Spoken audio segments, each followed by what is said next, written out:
Scotty spoke Klingon before Okrand. Star Trek the Motion Picture shot its Klingon bridge scene in English in 1979, then decided afterward that the Klingons should sound Klingon. So James Dune, the actor who played Scotty, sat with associate producer John Poville and invented syllables to fit the mouth movements already on film. Dune invented the sound, Mark Okrand invented the language.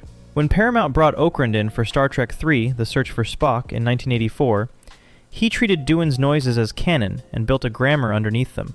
Okrand had a doctorate in linguistics from UC Berkeley, earned in 1977 for a grammar of Mutsun, an extinct Ohlone language of California, supervised by Mary Haas. He wasn't a professor.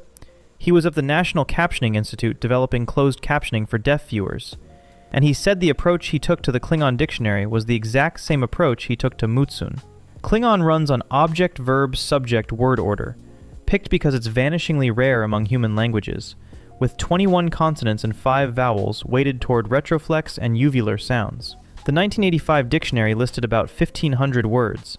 The canonical corpus today runs to roughly 3,000. The Klingon Language Institute followed in 1992, with a certification program and a Klingon Hamlet. Here's where it gets weird. Guinness lists Klingon as the most widely spoken fictional language, and that title belongs to maybe 20 to 30 fluent speakers worldwide, fewer people than a single high school graduating class. You'll hear that Klingon speakers outnumber Navajo speakers. They don't. Navajo has around 166,000. The 33rd Annual Klingon Conference ran in Indianapolis in July of 2026, with Okrand, who has been to nearly every one of them, billed as a special guest. Cameron chose Navi's sound. Paul Frommer built 3 complete sound palettes for the Navi language, played all 3 for James Cameron, and Cameron rejected the first 2 before landing on the one packed with ejective consonants. Frommer had a doctorate in linguistics from USC, earned in 1981 for a dissertation on colloquial Persian syntax, and he wasn't working in a linguistics department. He was teaching MBAs at the USC Marshall School of Business when Lightstorm Entertainment emailed USC linguistics professor Ed Finnegan looking for a language expert. Finnegan had co-authored a textbook with Frommer, so he forwarded the email. Frommer answered, met Cameron, and Cameron said, "Welcome aboard." No audition. Cameron had already written about 30 words himself, and Frommer was hired in 2005 to turn that into a system. He spent 6 months building the core grammar, then 4 to 5 more years to the 2009 release. What he built has no voiced plosives at all. No B, no D, no G, with ejectives where those sounds would be.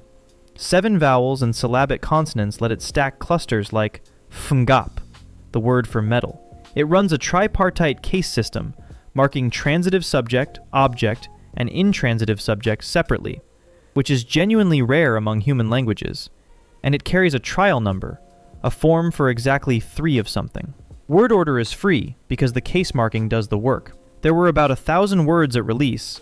The community dictionary now runs to around 2,600, and Frommer still vets what fans propose. Avatar, Fire and Ash opened in December 2025 and passed $760 million worldwide inside 2 weeks. And Frommer has explained that the Mangquan clan's name is wrong on purpose, because the cluster KW is illegal in standard Na'vi. The correct form would be Mangquan. And what's on screen is the clan's own colloquial mispronunciation. Disney locked Barsoomian away. Frommer's second Hollywood language was built for a planet whose inhabitants are telepathic, so only lexical words are spoken aloud, and prepositions and pronouns travel by thought. Edgar Rice Burroughs never built a language.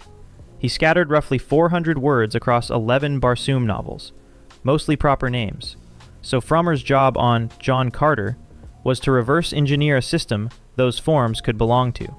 What came out is fixed verb-subject-object and near isolating, with no case marking, the structural opposite of Na'vi. Willem Dafoe learned it for Tars Tarkas alongside the rest of the cast, though it's used sparingly, and an in-story elixir eventually switches the audio to English. The film left Disney with a $200 million operating loss. Then the language went into a vault. Disney owns Barsoomian and never published a grammar or a word list, so every scrap of it in circulation is fan reconstruction pulled off the film's own subtitles. Saturday mornings came first. A decade before Klingon, a Saturday morning children's show on NBC hired a UCLA linguistics professor to build a language, because the network, under FCC pressure, wanted the show to carry an educational component. Victoria Fromkin created Pakuni for Land of the Lost, which premiered in September 1974, spoken by the primate-like Pakuni. Sid and Marty Croft hired her, and Fromkin is the most decorated linguist here. She held a doctorate from UCLA, was elected to the National Academy of Sciences, and was the first woman to reach vice-chancellor rank in the University of California system. Her research fame came from mistakes, 12,000 collected slips of the tongue that still underpin models of speech production. Pakuni runs on essentially English sentence order, and Fromkin said outright that her purpose was for children to pick it up, so the vocabulary was revealed across episodes at the same rate the characters learned it. She built it with no Latin or Anglo-Saxon roots, drawing instead on West African languages, and saying it was very much like a Kwa language. Every noun carries a vowel prefix marking its semantic class: human, animal, abstract, and inanimate, each taking their own. It's generally credited as the first constructed language built for television by a professional linguist, a decade before Okrand turned Klingon into a real one. And Fromkin was building Pakuni and sitting on the research team studying Genie, the most famous case of a child who never learned language at all, across the same 4 years. Dune deleted its Arabic. Frank Herbert's Chakobsa was saturated with Arabic, at least 80 Arabic-derived terms, most of them tied to Islamic theological concepts, and the film's language creators stripped nearly all of it out on purpose. David J. Peterson built the 2021 film's Chakobsa alone, and he and Jesse Peterson built Dune Part 2 together. Worth getting right, because it's usually reported backwards. Jesse Peterson holds the doctorate and taught linguistics at Stephen F. Austin State University for 13 years. David holds a master's. Peterson's reasoning was that the time depth of Herbert's setting makes the survival of recognizable Arabic completely impossible across 10,000 years of drift. So Herbert's Arabic-derived chant, Yahya Chohada, became Adam Reshi Azanta, long live the fighters. The decision drew published criticism from commentators, who read it as erasing the Arab and Islamic foundation of Herbert's Fremen. The drift argument is technically sound. The erasure argument is fair. What they built runs verb-subject-object, with 6 noun cases, on an architecture modeled loosely on Latin. And there's no copula at all. So today, day means today is the day. About 700 words before inflection. Chakobsa is also a real language, a concealed hunting and court tongue of the Caucasus that Herbert almost certainly lifted from Leslie Blanch's 1960 book, The Sabers of Paradise, taking the name and the idea of a secret elite speech, not the language. By the way, if you're enjoying this, I make videos like this all the time, and a subscribe would genuinely help.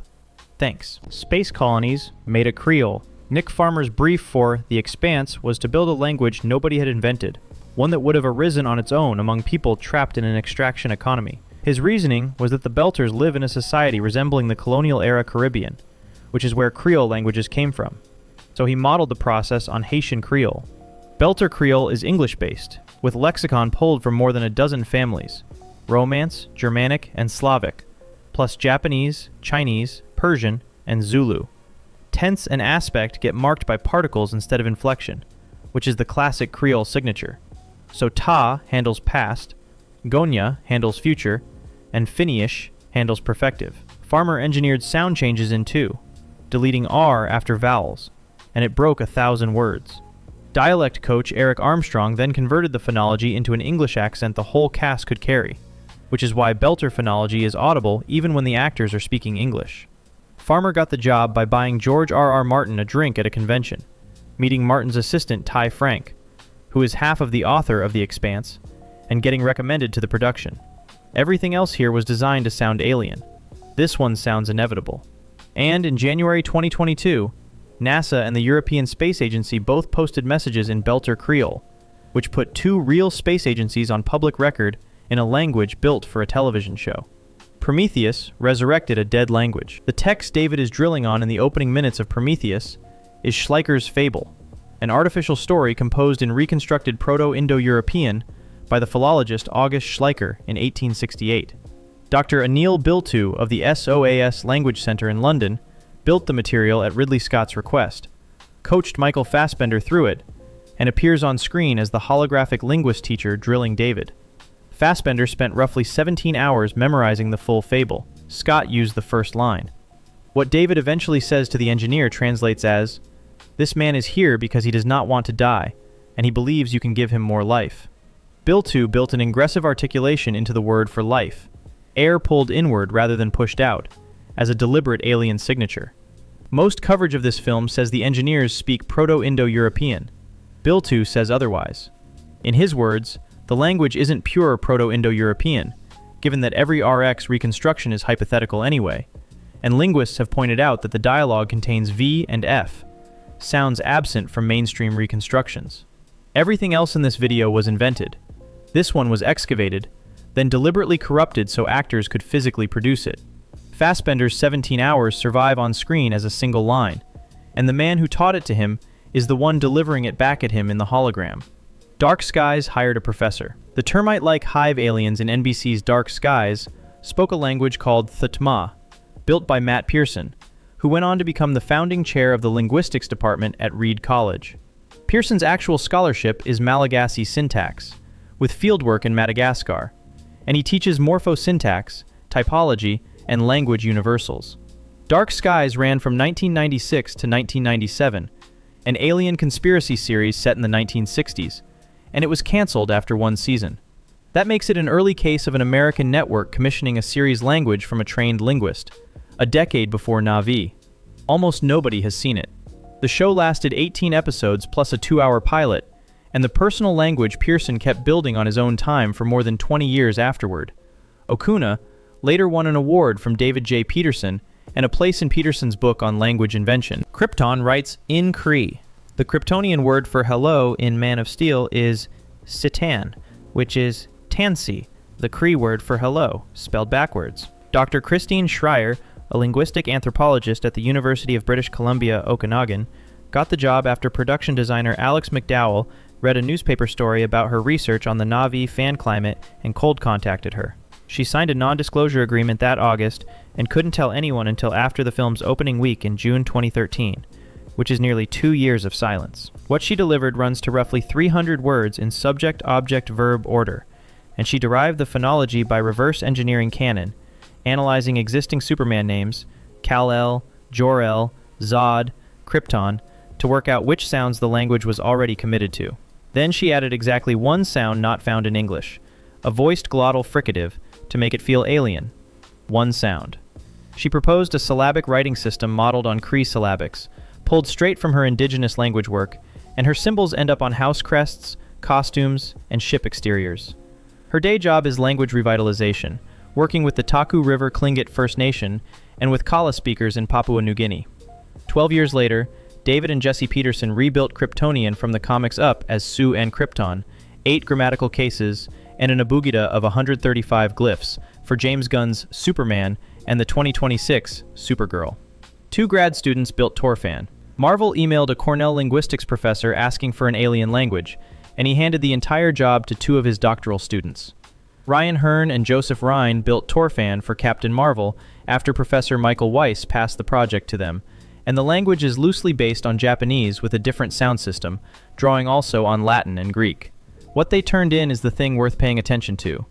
Marvel got a grammar manual, a phoneme inventory, phonological rules governing which sounds can sit next to which, a syntax and word order breakdown, a dictionary of roughly 300 words, and audio recordings of every line. That deliverable list is the same package a linguist would submit after documenting a real endangered language, filed instead for a superhero film by 2 people who hadn't finished their degrees. Mandibles changed the grammar. 343 Industries asked David J. Peterson to study the hinged mandibles on an elite's face and build a language those mouths could physically produce. Sanghili was built for the Halo series on Paramount+, which premiered in 2022 with a second season in 2024, and Peterson built it with Carl Buck, a military veteran he recruited out of the conlanging community. Development started roughly 3 years before the premiere, and by early 2022, they had around 250 base Sanghili words before inflection. The anatomy brief is the spine of the design, because the mandibles and facial structure determined what sounds the language could contain at all. Then the mandibles became grammatical. Their position encodes certainty versus uncertainty, which means the body carries a mood distinction the voice alone can't express. Underneath that, it's ergative absolutive and head final, with contrastive vowel length and ejective consonants, because the showrunners wanted something alien with Japanese-like word structure. Charlie Murphy, who plays McKee, learned and performed it on screen. Everything else here started with sound and worked outward. This started with a jaw. Peterson publishes his Sangheili translations openly, and there's a full dictionary maintained on Halopedia, so the Covenant's language is one of the few in this video you could go and start learning tonight. Grounders speak broken English. Thrigeta slang isn't an alien language at all. It's a direct descendant of American English, compressed by roughly a century of isolation into something an English speaker can't follow.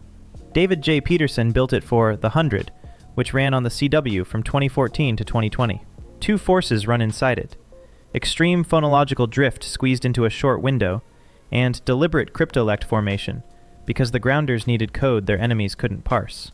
Peterson worked from the World Lexicon of Grammaticalization, a real reference for how ordinary words become grammar. The etymologies are traceable. Hod op comes from hold up, and nomon, the word for mother, comes from number one. Any resemblance to African American vernacular English is unintentional, and Thrigeta slang doesn't derive from it. Peterson has said Thrigeta slang is probably the easiest language he's ever built for a native English speaker to learn, which is the whole point, because every word in it used to be English. Peterson recorded every single line. For one sci-fi show, David J. Peterson filed a public dialogue document running 306 pages and recorded 886 audio files, one for every line an actor had to speak. Defiance premiered on Sci-Fi in April 2013 and was cancelled in October 2015. For it, he built Castathan and Arathiant as full languages, a writing system for the Endogenes, and later a third full language for the Olmec, each with its own script. His design philosophy was that the languages should be polar opposites. Castathan is spoken fast, strictly subject-object-verb, and counts in base 20. Arathiant is spoken slowly, with dense clusters, built so meaning survives even when words get dropped. He also invented the Castathan caste system, coining Lero, originally the word for cloud, as the word for cast, ranked by cloud altitude. The document covers all 3 seasons and holds roughly 800 translated entries, each with 4 tiers: the English as scripted, the translation into the alien language, a phonetic pronunciation guide, and a literal gloss.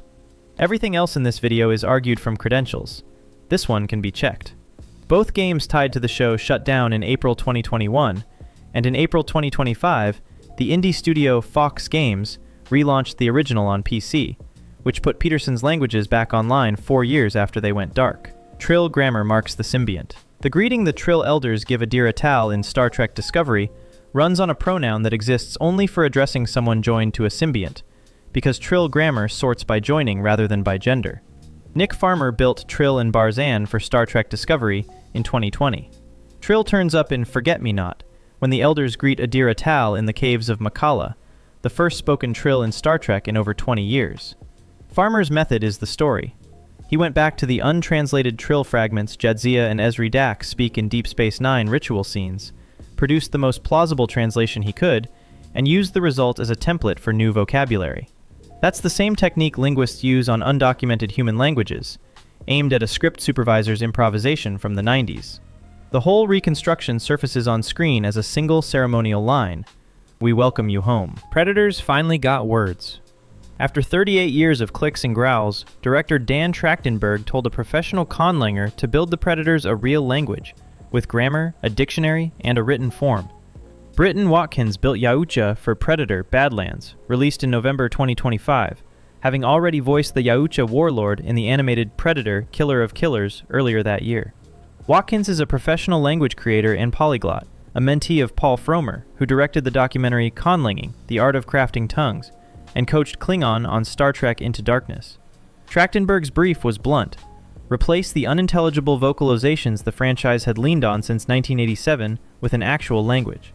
So Watkins built outward from Yautja mouth and throat anatomy, letting the biology dictate the phonemic inventory, and encoded the honor-bound trophy-hunting culture into the grammar rather than just the vocabulary. The pronouns carry the culture directly.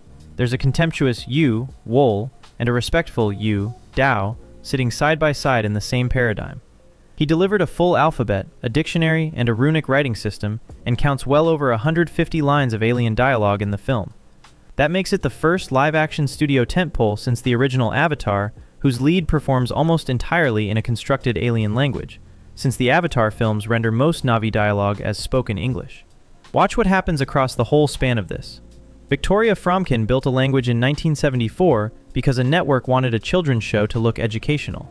5 decades later, a studio spends real money to make its flagship monster franchise legible, and hands the job to a conlanger a linguistics professor vouched for. Watkins got that job because Paul Fromer, the man who built Na'vi, recommended his own mentee, which means the language the Predators speak descends professionally from the language the Na'vi speak. If this was worth your time, consider subscribing so you catch every upload. Thanks for watching.